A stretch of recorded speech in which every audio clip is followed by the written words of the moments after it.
Hi, and welcome to my webpage. I am a law professor and a socio-legal scholar who holds a PhD from Princeton University and a JD from the University of Pennsylvania.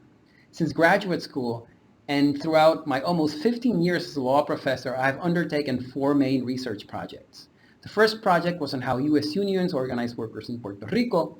That research produced my PhD dissertation, a host of other articles, including a recent article published in the Chicago-Kent Law Review on sectoral bargaining in Puerto Rico and how that experience can help U.S. law reformers today think about the effectiveness of sectoral bargaining as a organizing strategy for unions.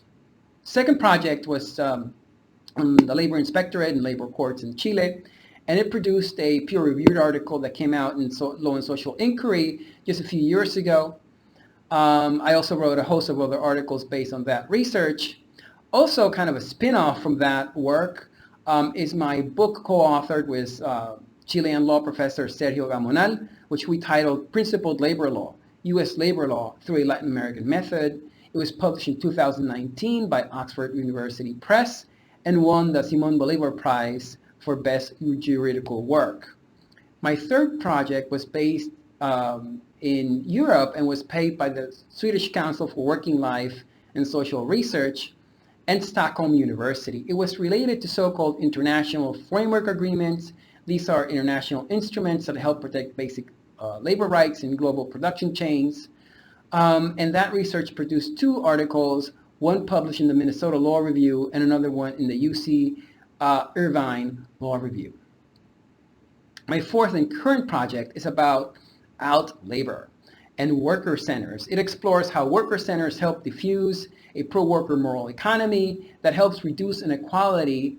And this is despite the fact that worker centers are very small groups and underfunded. And so I try to explain how these little tiny things can actually be providing significant new rights and help to enforce workers' rights today.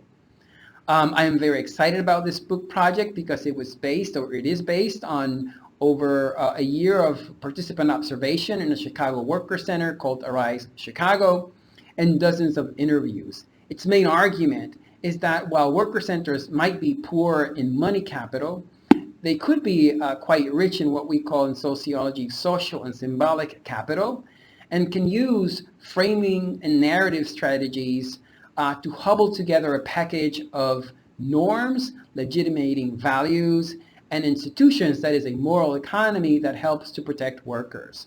I invite you to peek deeper in my website and explore everything that I have written. Feel free to contact me, following the links in the contacts page. Thank you so much.